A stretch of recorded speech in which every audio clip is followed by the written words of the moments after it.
Hey, everybody. Welcome to Talking Hockey Sense. My name is Chris Peters. It's episode 99, the Gretzky episode of the podcast. We are one away from our 100th episode, which predates my time at FloHockey, but now very happy to be with you here at Flo. And hey, we got a lot to talk about as we do every single week. But today and this week, we're going to focus a little bit more on college hockey as we kind of reached not really the quarter mark of the season, but it's getting closer to that early stage where we feel like we can make some kind of, calls on teams, if you will. I think October is often very difficult to predict, but we're going to talk about, a lot of the teams that have had really strong starts to the season, players that have had strong starts to the season, some of the leading scorers, different things that I've kind of noticed as I've watched college hockey this season. We'll also talk a little bit about the recent international break. There was the Under-17 World Hockey Challenge.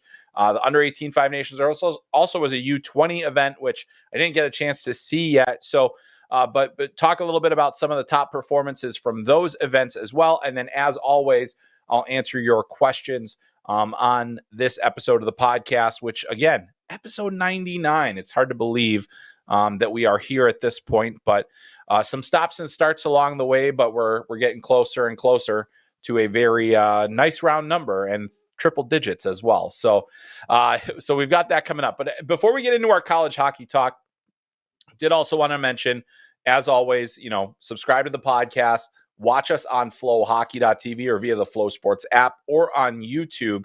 Many different ways to follow this podcast and interact with it.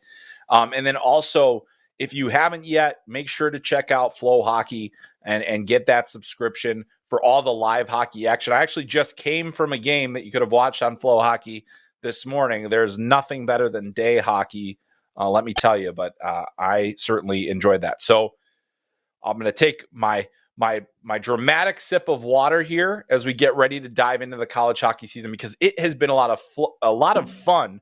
And, I think that there have been a lot of surprises as well. So we're going to start with that right after this dramatic pause. All right, we did it, folks. I'm just getting over a cold. And so any amount of talking is going to lead to some coughing like right now. All right.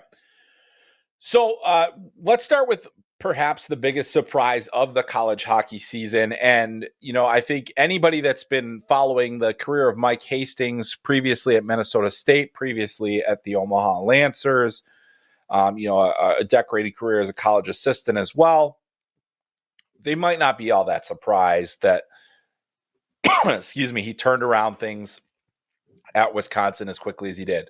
But they're 9-1. And at 9-1,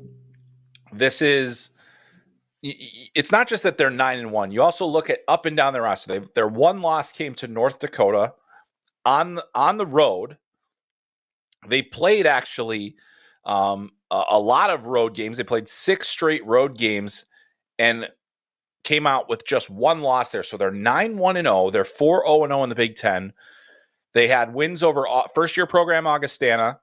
Then they beat Bemidji State, lost at North Dakota at the Icebreaker tournament, sweep at Michigan Tech, sweep at Minnesota, and then a sweep at home of Michigan just a couple weeks ago. They were idle last weekend, traveling to Michigan State this weekend. And, I think, excuse me, as we look at this, the decision to move on from Tony Granato last year, I think it was always clear that Tony Granato had players. He had players that were high-end players, guys that could get the job done. They just weren't getting the results, and they didn't necessarily execute. So Mike Hastings comes in with a good situation. And Hastings has been very complimentary of Tony Granato, who, is still very passionate about the program. And I don't think that there's always hard feelings when you lose a job, but I don't think it's that bitterness that, he writes off his alma mater. But, the players, excuse me, the players that have had a good season this year, the leading scorer is Matthew D. St. Paul, who has been there and now is in his 4th year at the program. And even though Mike Hastings brought in transfers, some of the guys that have been critical to their success are guys that started there. Cruz Lucius being another one. We actually have a question about him in our question and answer a little bit later, but averaging close to a point per game. And so that's been key. Kyle McClellan has been a real difference maker in net, and he was a transfer, came in last year out of Mercyhurst, and now is having a tremendous season, a .929 save percentage for the Badgers so far, and that's a great place for them to be. Apparently, that's going to be one of those days today. I wish I had a cough button like I do when I'm calling broadcast, but anyway, moving on. Kyle McClellan has certainly been a key difference maker for Mike Hastings and his team. And I think that's, having goaltending helps an awful lot. But there have been the key transfers, and Christian Fitzgerald was a guy that I looked at coming in as a transfer for Wisconsin from Minnesota State. I thought he was one of the best freshmen in the CCHA last year. Really came on at the most critical time of the season. They bring in David Cillier as well, and he comes in as with goal scoring pedigree. So they made some critical moves to bring in players that have been solid. But again, you have to give some credit to the previous regime for what they've done. And then Mike Hastings has now brought it together and has gotten a team that's 9-1 in college hockey. And there's a lot more where that's coming from too. I think this is going to be a team that's going to have a great season, and I'm really excited to see how they do against Michigan State. All right, moving on to the next topic at hand. We knew that the balance of power in college hockey could have a lot to do with the city of Boston, and particularly with Boston College and Boston University having young teams, very skilled teams that were really excited to follow because they have NHL prospects, they have a lot of talent. And very early on this season, Boston University was the team that everybody had kind of pegged as the one that's going to make all the noise. Well, they're playing well. They're 6-3-1. They haven't played, they had a kind of a rocky start to the season, but they seem to have righted the ship to a certain degree. But then you look over at Boston College, and BC has been really interesting this year. They did just have a tough weekend at Maine. Maine gave them kind of all that they could handle. But, I would say that this BC team has been as good or better than advertised. And part of that starts with the play that they've gotten out of a freshman goaltender in Jacob Fowler. And he's 7-2-1 with a .924 save percentage so far this season, which has been, really impressive overall. I think that what I've seen from Jacob Fowler is just a continuation of what he showed last season. And I think that was really, one of the things that was going to help this team take a step is if they got the goaltending. They're getting it. They're also getting massive contributions from younger players on their roster, and that includes their trio of first-round draft picks, Gabe Perreault, who's now leading the team in scoring with 15 points. He's really come on in the last couple of weeks. Will Smith, who has 14 points, and Ryan Leonard, who has 10 points. You also throw in Cutter Gauthier, who has 8 assists there. And I think that's, we expected those 4 players to be the leading scorers of this team, and sure enough, that's what they've done. But, you look at where they go next, and I think defensively there's still some question marks. I think that this is a team that doesn't have a ton of experience. Eamon Powell has been one of their better players on the blue line this year, but they haven't gotten a ton of contributions from their blue line offensively, which is something that you see the exact opposite of with Boston University. But Boston College, because of the goaltending and because of the consistent scoring, that's why I think they're a team that's going to stick around for the long haul. When we go down Com Ave to Boston University, the key for them is that they have 2 players that can take over a game at any moment. And we've seen it multiple times this season. Macklin Celebrini currently leading Boston University in points with 18. Lane Hudson from the blue line is tied with Celebrini with 8 goals so far this season.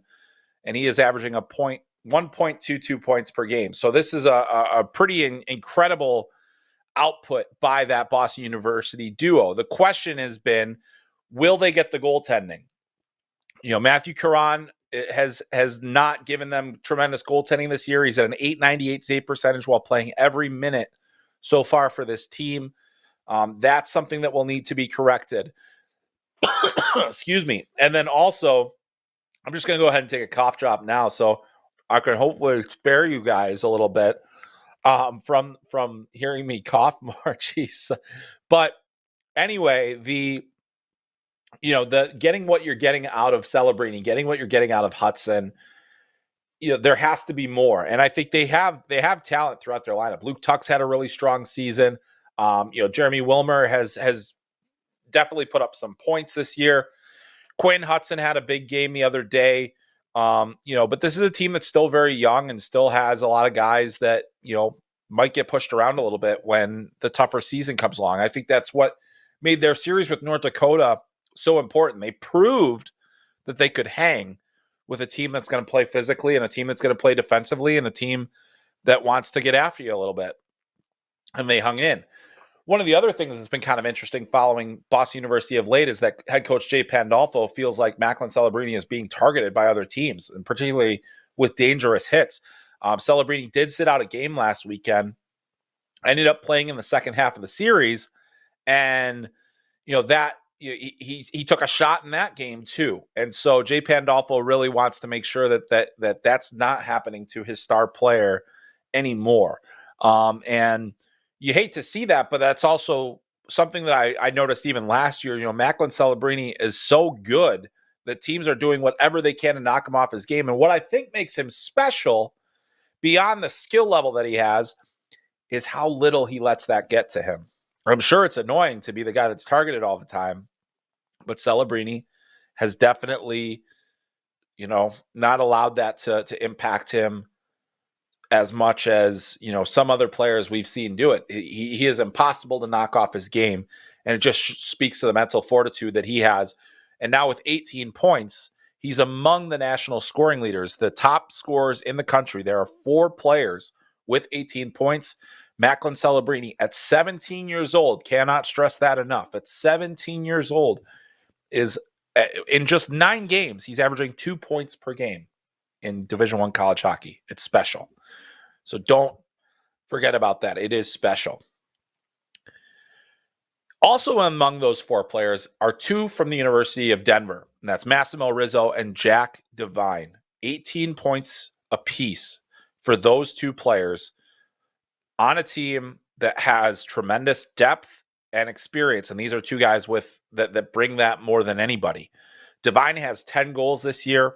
Rizzo has 13 assists. That is a team that I think is absolutely a threat for the national championship. It's going to come down to them getting the goaltending that they need, because every team needs to have good goaltending, especially when it comes to the later portion of the season. And we saw, last weekend against Arizona State, they allowed 10 goals. They lost the game 6-5 in overtime, and they won a game 8-4. So goal prevention is going to be the key for them. Can they do it? Will they get enough of that? Because they clearly have the scoring talent. Because beyond Rizzo and Devine, you've got Carter King, who has 15 points. You have Boston Buckberger, a freshman defenseman, with 10 points. Sean Barons, a junior defenseman, with 10 points. And freshman defenseman Zeev Buyam, who's draft eligible, has 2 goals and 7 assists for 9 points. And then they haven't really settled on a true number 1 goalie and a team save percentage currently of .885. That's where I get concerned about Denver's ability to contend. They had Magnus Corona last year. I think they were probably hoping Matt Davis was going to take the reins this year. Hasn't necessarily happened. Freddie Halleck is also their goaltender this year. So they've got some players that definitely need to step up. Excuse me.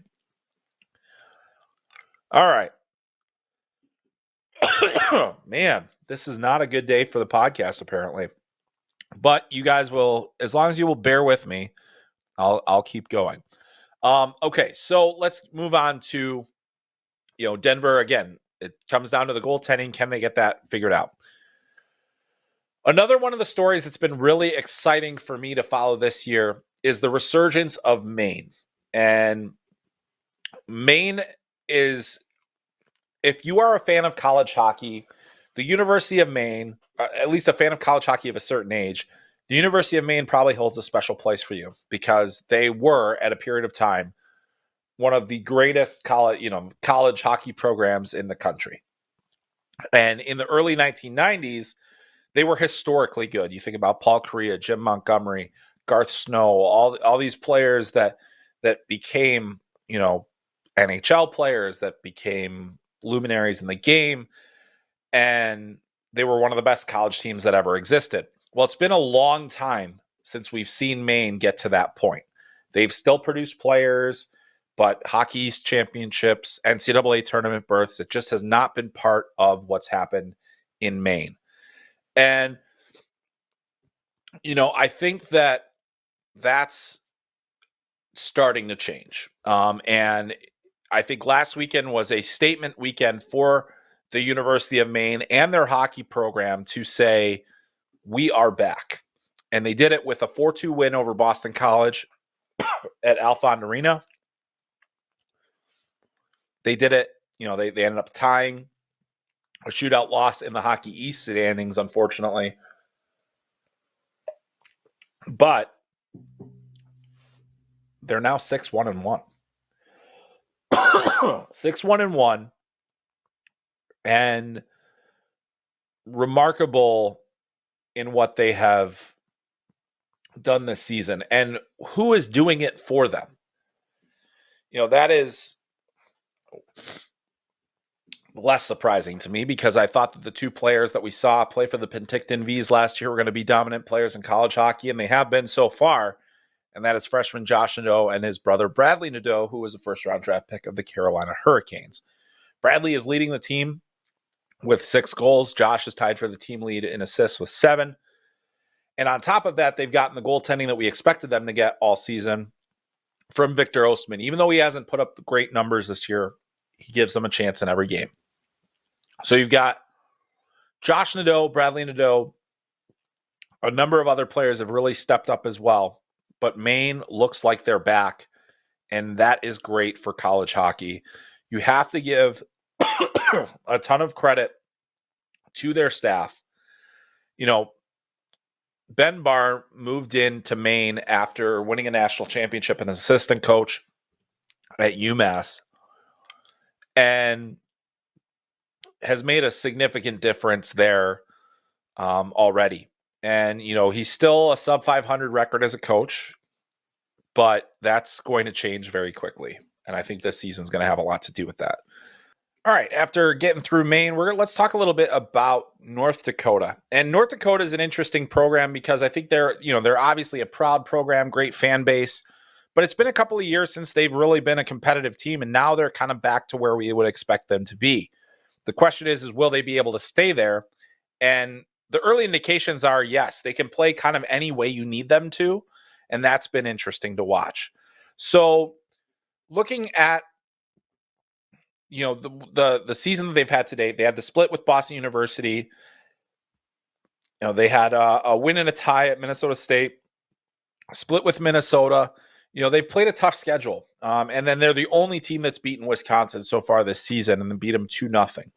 So what is happening that's gone really well for North Dakota? The biggest thing probably is that they've got goaltending this year. And Ludwig Persson, who came over from Miami, 7-2-1. He's played every game, 925 save percentage. That's critical because I don't think that I thought North Dakota was going to score more goals this year than we've seen them score so far. Jackson Blake has really picked up his offensive game. And then Reese Gaber, I think we can see more from him. I think we'll see more from Jaden Perron as well, who's got 5 goals, no assists so far this season after such a tremendous season as a playmaker last year. And so we'll see exactly where they end up, but getting the goaltending is such a huge part of what can help your team be successful. That's what they have. They have enough offense to challenge teams. They have a good D-core. They have good experience throughout their lineup. So I think that, North Dakota is another team that feels like it's very much back. And then last couple that we're going to talk about, Providence, incredible season to start, very stingy defensively as a team. Tanner Adams has been a top freshman so far this season. That's been a very pleasant surprise for the Friars. They've gotten good goaltending this year as well. They're towards the top. The question is going to be, do they have enough scoring talent throughout their entire lineup to compete with some of these other teams that are going to have more skill than they do? But if you could play a good defensive system, you have a really great chance to make things happen. So that's another team that I think is very intriguing to watch going forward. A one-loss team so far this season. Had a lot of close games, a lot of games that went to overtime, a lot of games that went into shootouts and things like that. But I really think that Providence has got something good going this season. Lastly, I want to talk a little bit about the two teams that played for the national championship last year. I think the University of Minnesota, we knew that there was going to be a drop-off from what they had last year. I think it's been a little bit more than I expected it to be at this point. But you look at Quinnipiac, and they're actually the top team in the pairwise right now. We don't really look at pairwise before January, but with any amount of seriousness. But it is not insignificant for Quinnipiac because they played a tough schedule and they've handled themselves pretty well, and they've made it difficult on their opponents, which is what we would expect them to do. And they're right now on a 5-game unbeaten streak as they head in, and they were one of the teams that lost to Maine. They lost to New Hampshire, which is another resurgent team this year. But I don't think it's a tall order to repeat no matter what. I don't necessarily know if Quinnipiac has the goods to be a team that competes and contends for the title again this year, but they're starting to get some really good positive things going for their team. They've got depth of scoring. They've got guys that are going at a high level. Colin Graff has only played in 6 games so far this year, but is averaging 2 points per game. Jacob Quillen, hero of the national championship game, 15 points already this season to lead them. And then Sam Lipkin, who is such an important sophomore this year, was a freshman last year on the national championship team, 10 points so far in 11 games. So they're getting a lot of contributions from throughout their lineup. A couple other freshmen have really stepped up, and on Sorbonne, Mason Marcellus, 2 guys that were really good in the USHL playoffs last year, are making a pretty big impact. So good to see there. But the thing that I look at most about this collegiate season is, there's such parity. Anybody that has their best can win on any night. And that's makes for drama. It makes for a lot of fun. It makes for a lot of uncertainty. I look at the CCHA right now, which you can watch on FloHockey, and there are a lot of teams that we're still trying to learn about. There are a lot of teams there that like that conference for the first time in ages feels wide open. And there are, you think that any team in that league at this stage of the season still has a chance to finish first in the conference. I think that we're starting to see RIT pull away in Atlantic hockey. I think Hockey East is going to be an absolute battle the whole way. Big Ten is going to be a battle. There's so much to look forward to in the rest of this college hockey season. So, we don't learn as much in October. And even though we're still just very in the early stages of November, I think we've seen enough games where we can have an idea of what teams are. And I just don't see anybody really pulling away and standing heads above anybody else for this season. And I think that's a great thing for college hockey. It's great for the drama of the sport. All right. Now we move into our discussion about the international break. There are a lot of different breaks throughout the season for international hockey. This early one, usually smaller tournaments with the exception of the World Under-17 Challenge, which is a big one. 5 nations, 4 nations, different things like that. And it's a great opportunity for teams to kind of gauge themselves as we head into World Junior season, as we head into the remainder of the Under-18 season. But we're going to start with the Under-17 Challenge because I think it's a fascinating tournament. It's always played in Canada. Canada always has multiple teams. They have 2 teams now. They used to have teams by region back in the day. So they would have a lot of teams. But it's kind of like a mini World Juniors, the way that the tournament is set up. The U.S. ended up going to the championship game. They lost to Canada White in overtime in a thrilling final. This tournament was, it always has great performances. The leading scorer of the tournament was Will Moore, who kind of had his breakout. We'd been waiting to see, is he going to really pop off? He was very highly touted coming in the national team development program. He finishes the tournament with 12 points. So big breakout there. Charlie Trethaway, a Boston University commit, had 10 points to lead all defensemen and also scored a late game-tying goal in the gold medal game. So he had a great one. Emile Guite was the top scorer for Canada White, playing for the Shawinigan Cataracts.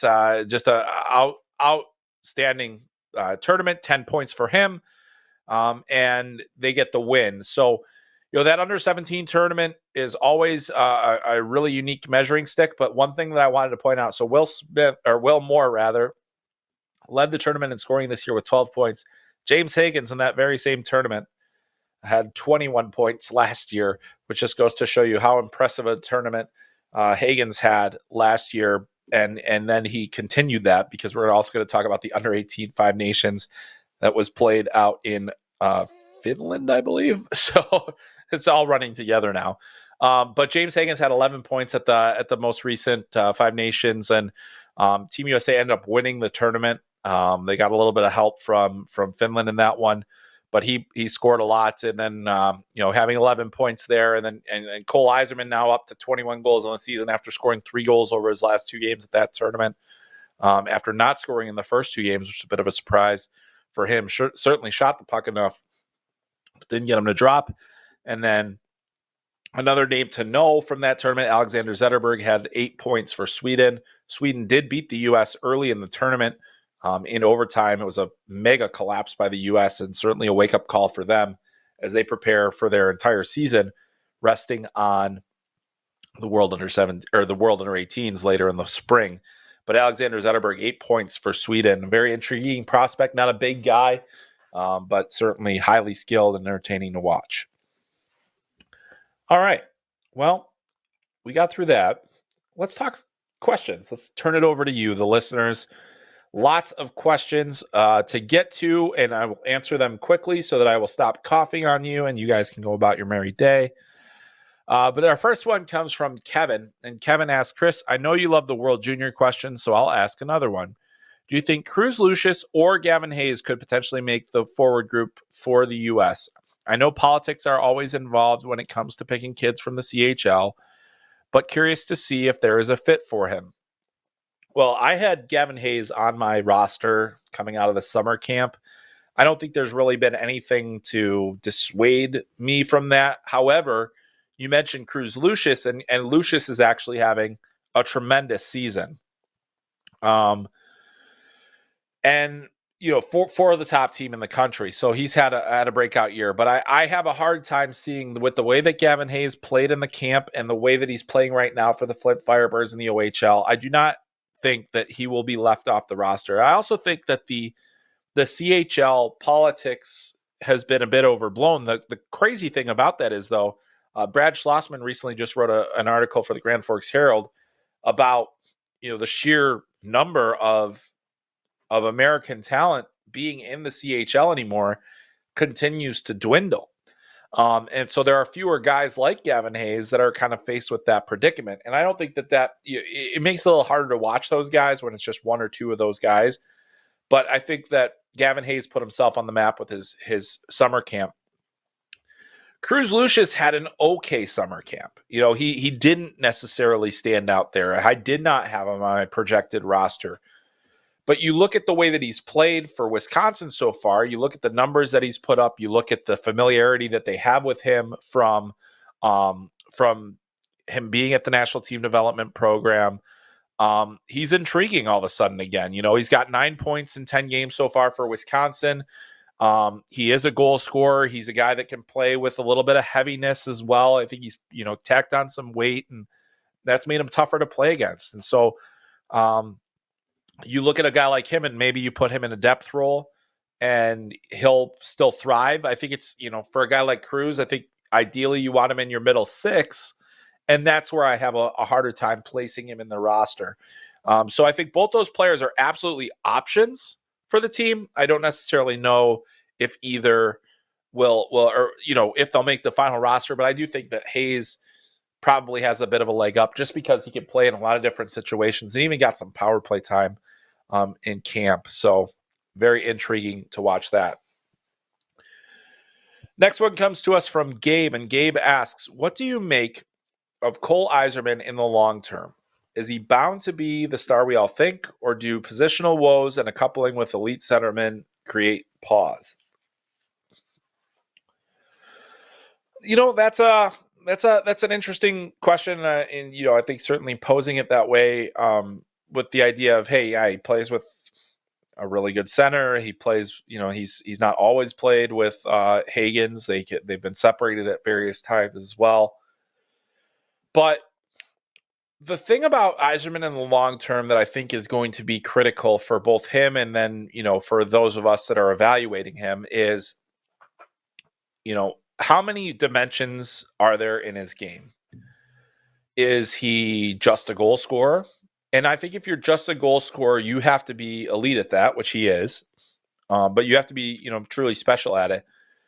The other thing is, playing a more defensive style, or not style, but just being more defensive minded, being better off the puck, being a more well-rounded player would allow him to have a more comfortable projection.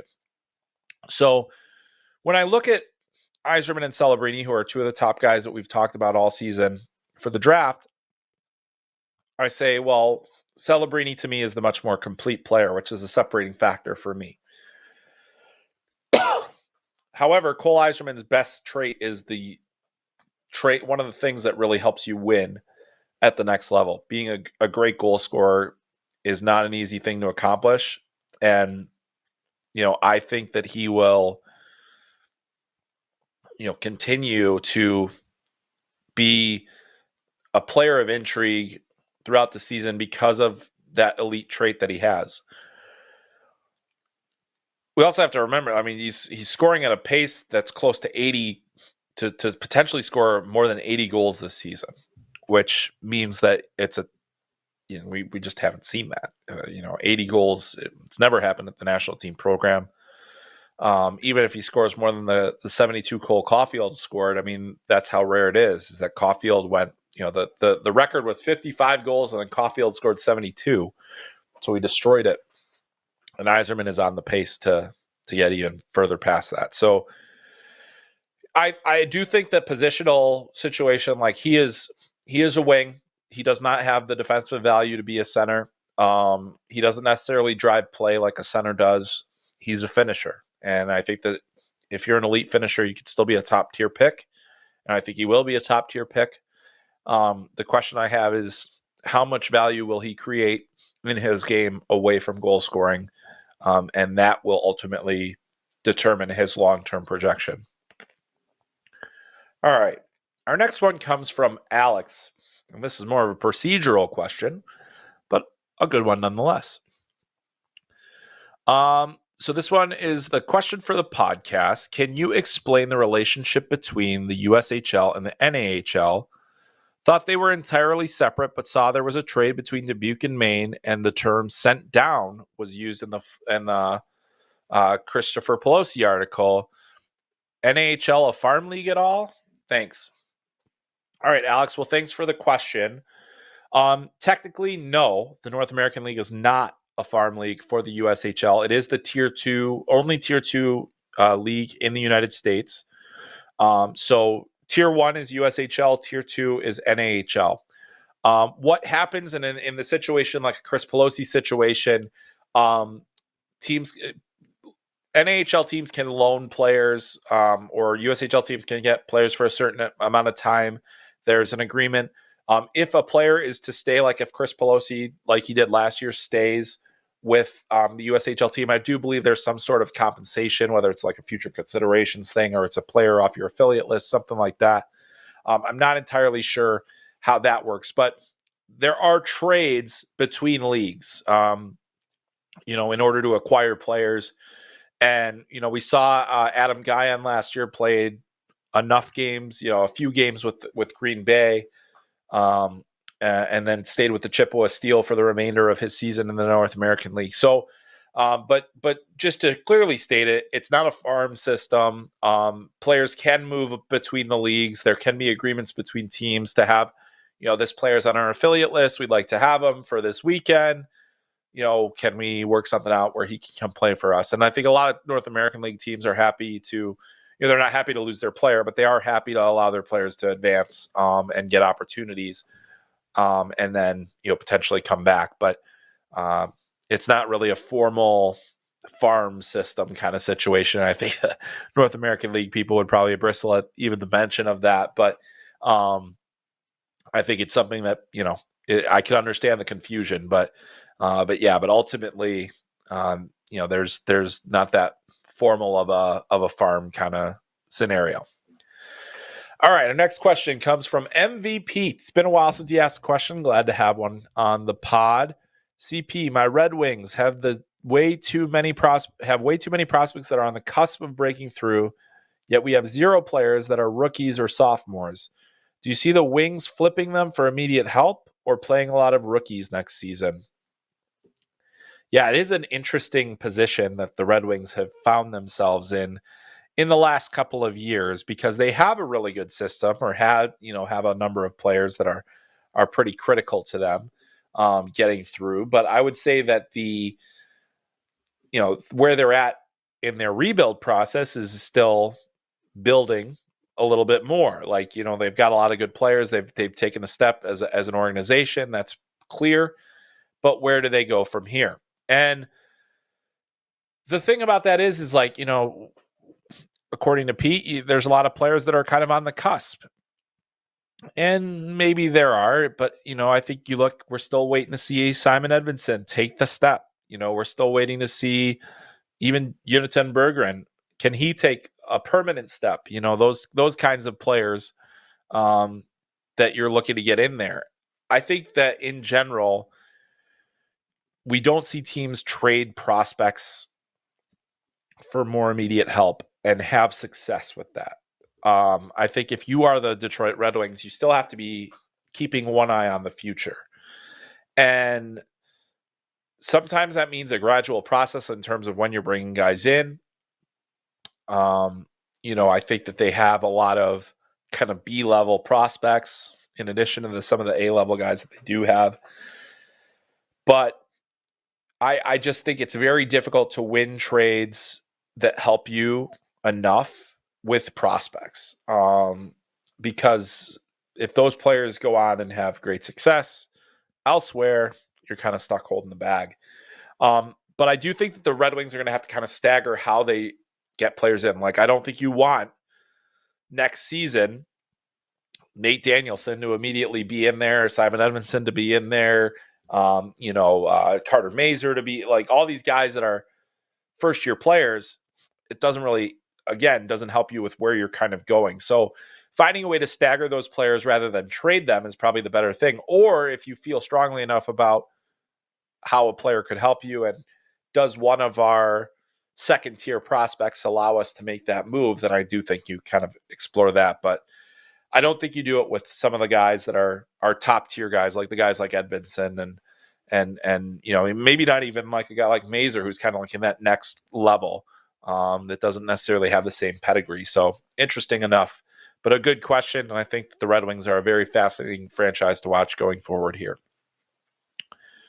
All right, we're getting back into college hockey / World Junior a little bit, and this one comes from Agent Smith, and Agent Smith asks, comments on Perreault's BC start.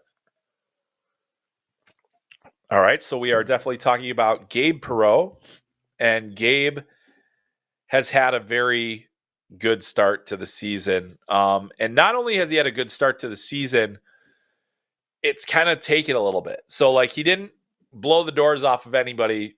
Took him a little while to get going, but now he has multiple points in 1, 2, 3, 4, 5, 6 games so far of the 10 that he's played in this season. Has been held off the score sheet just his first 2 games in a BC uniform, and otherwise has been fine. A lot of primary points there. He had a nice goal against Maine this weekend. Gabe Perreault is one of those players where, he does not have the physical tools of a top-tier prospect in terms of, height, weight, different things like that, skating ability. But he has such an incredible mind for the game. His hockey sense is spectacular. His ability to make plays, his ability to read plays. And now that he's gotten that little, had a bit of a slow start, but now he's come back on, and this has been a much better kind of stretch of games here where he's had, multiple points against Maine, multiple points against UMass Lowell, multiple points against Michigan State. He's kind of gotten on a roll. And when Gabe Perreault has gotten on a roll in the past, it just seems to snowball the points. And there's a lot of games that you watch him and you don't even notice you're like, I didn't notice him that much. But then you look at the score sheet and he has 3 points. That happens all the time. And that's what makes him a fascinating prospect. And now the leading scorer for one of the top tier teams in the country. So we actually had 3 questions about Gabe Perreault. I chose one of them because they all just said, how's he doing? He's doing fine. And I think that he's a player that more than likely is a 2 to 3 year college player. So just keep that in mind as well. He's not the kind of player that I think has that physical capability to hop into the NHL, but I think he thinks the game at an exceptional level, and I'm really excited to see what happens next. All right, our next one comes from Half Wall Hockey, and it's also about a BC player, and this is about Will Smith. Your best evaluation of Will Smith's start would be awesome. Sounds like it'll be a BC-centric episode, given someone else has a Perreault question. And we ended up having 3 Perreault questions. So, all right.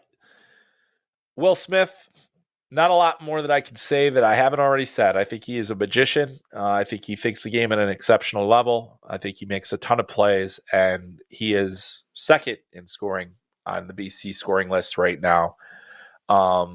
And he's one of the top freshmen. I think he's going to play a significant role for Team USA at the World Juniors. I do think that, Gabe Perreault has put himself back on the map for that team as well. But Will Smith, to me, is a driver. He's a driver. He makes plays. He makes things happen. He is confident with the puck. He can beat defenders one-on-one. Everything we saw from him last year, he has made that transition into college hockey. He's doing it this year. Maybe he's not scoring as many points, but last year was just insane how many points they had. I think that the best is yet to come with Will Smith, and I really, really like how he has played throughout the start of this season, and especially with the way that he has scored to start the year. All right. Next one comes from Anthony, and he asks for my thoughts on Isaac Howard's season compared to last year. So Isaac Howard had a really tough year last year at Minnesota Duluth. And we knew that it was, maybe not going to be the best fit in the end pretty early last season. So how is he fitting in at Michigan State? Well, he already has 15 points. He's tied for the team lead in scoring. He has been held off the score sheet in 1 game so far this season, 1 game. And then otherwise has had 4 goals and 11 assists. So he is now 2 points away from tying his point total in 35 games last year, and he has played in 12 this year. So I would say it's going well. Why is it going well? I think that there's, opportunity for one. The quality of the team has also helped quite a bit. Familiarity with the coaching staff. Going to play for Adam Nightingale again, who he played for at the National Team Development Program. That's a coach that knows the full complement of Isaac Howard's skill set. It's also a coach that has had to hold Isaac Howard accountable in his game. And I think we've seen that. And Isaac Howard now, 15 points, looking very strong, and also an option for the World Junior team. All right, our next question comes from Avco Cup. And Avco asks, with players like Byfield, Perfetti, and Rossi beginning to make real impacts in the NHL, am I wrong in thinking the 2020 draft might turn out better than originally expected? Well then, a very I'm glad you asked this question because I think it brings up a very important point. And it's that NHL draft classes are going to ebb and flow in terms of what we think of them, I feel like. And a lot of it is tied to how the best players or the highest picks in that class are classified. And so for this, Alexis Lafreniere obviously had not had a great start. He's having a pretty good season now. Byfield he's a top line player for um for the LA Kings. Tim Stützle, superstar player already in the NHL, and I'm thrilled to continue to watch him play. Lucas Raymond, very strong player. Jake Sanderson is on the cusp. I mean, this is a very good draft class. It was a good draft class when we profiled them. I think the other thing that we have to remember about the 2020 draft class in particular is think about their draft year. What happened? What happened to all of us? COVID. So they lose the rest of that draft season. The next NHL season starts late. Many of these players go back to where they were playing before. Byfield had to go straight to the AHL because there was no OHL season. Lafreniere went to the NHL. Stützle went to the NHL. Jake Sanderson went back to college. Lucas Raymond went to the NHL. So these guys were getting kind of off to a weird start, where they had this delayed NHL season. They had to, prepare in a pandemic as well. So I think that this class probably always was going to be a slow burn in terms of what we think of it in total. But I think as more players reach the NHL, and I think a lot of them already have and will continue to, I do think that 2020 class is going to be looking a lot better. I mean, just with Stützle and Sanderson alone, we're talking about a number one center, a number one defenseman. Those are critical pieces. Tim Stützle is going to be a superstar in this league. And I think a lot of these guys, whether it's injury or whatever, haven't necessarily gotten to the right start. I think there's still plenty of time for them to really pop off and for us to view that 2020 class a lot more favorably. And again, we're really only 4 years out from that class, and here they are. So pretty good. All right. Our next question comes from my broadcast partner, David Fine, who is the broadcaster for the Iowa Heartlanders. And he asked, if you had to pick any type of breakfast food in the world before a morning ECHL game, what would it be and why?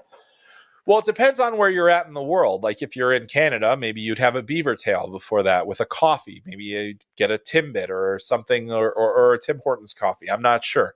If you're in the Midwest, you probably have breakfast pizza, because that's what we do here. We have gas station breakfast pizza, and that's what you should do. Somebody had already chimed in. They already answered for me. But if you are doing a broadcast as David was, or if you're trying to do a podcast and you don't want to cough all the time like I am, don't eat anything flaky, because that will not help you. But one thing, the reason that I put this question on the podcast isn't because I wanted to give David my breakfast advice. It's because I just came from a school day game in the ECHL. And if you're not familiar with school day games, basically a bunch of local schools get a field trip together. And the ECHL teams, they do this in the USHL, AHL, they do it all over, in Canada as well. They will play a game at 10:30 in the morning, and it is wall-to-wall kids. And if you were a child who was allowed out of school to watch a professional hockey game, how many decibels do you think your voice would go if you had? Well, I experienced that today. My ears are still ringing. I am still trying to wrap my head around what I saw, but it is one of the great ways that minor league hockey, junior hockey is growing the game of hockey, because a lot of those kids may have never attended a hockey game in their lives before, or maybe some of them won't again, but it's an opportunity for them to experience something they've never seen before. There's a lot of educational stuff over the course of the game. They had some Bill Nye the Science Guy up on the screen, and they also, it allows students to see what their community is like. These teams become such a part of the community that it is among the many important things that they do, and that you can experience in your community. And that's what I think is the value of those trips. And also, I mean, if you're a kid, how could you not love a hockey field trip? My son was at the game today, so I had to go. I didn't have to go. I wanted to go. To watch that, and it is such a great experience. And if you ever get the chance, just make sure you bring earplugs with you, because the second Baby Shark or SpongeBob hits, you are toast. So, and then our final question of the day comes from my good pal Matty Moe. He asks, "Can you take me higher?" I don't know if you guys have seen this meme yet of the guy who starts singing Creed's "Higher" because this other guy takes a a piece of frozen water out of some bucket that it froze into and shatters it. But go watch it. And if you haven't seen it yet, Quinnipiac's hockey team actually just remixed it. And I now have that song stuck in my head. So, Maddie, the answer is yes, I can take you higher to the place where blind men see. And that's where we will end that up. Maddie Moe, former guest of the podcast as well. Always happy to hear from my pal Maddie. But next week's a big one. 100th episode is coming up. It's also big because we will be talking wall-to-wall NHL draft. I will have my first draft rankings of the season out next week. We will discuss it here. I'll have you read them. Then you can ask me questions about it. You can yell at me. You can tell me I'm wrong. You can do all those things. As long as you do it politely, I'll probably talk about it on the podcast. Thank you for bearing with me through my little cold-induced coughing fit here. Hopefully you guys were able to still enjoy the podcast. I certainly enjoyed speaking with you. It's always fun to get together. Next week, 100th episode. Make sure you are subscribed up. Watch us on YouTube. Watch us on FloHockey or the Flow Sports app. And we will get after it once again next week, hopefully with a little bit of a clearer throat and mind and body and spirit as we get into the 2024 NHL draft rankings. That's going to do it for this week's episode of Talking Hockey Sense. I'm Chris Peters. We'll catch you next time.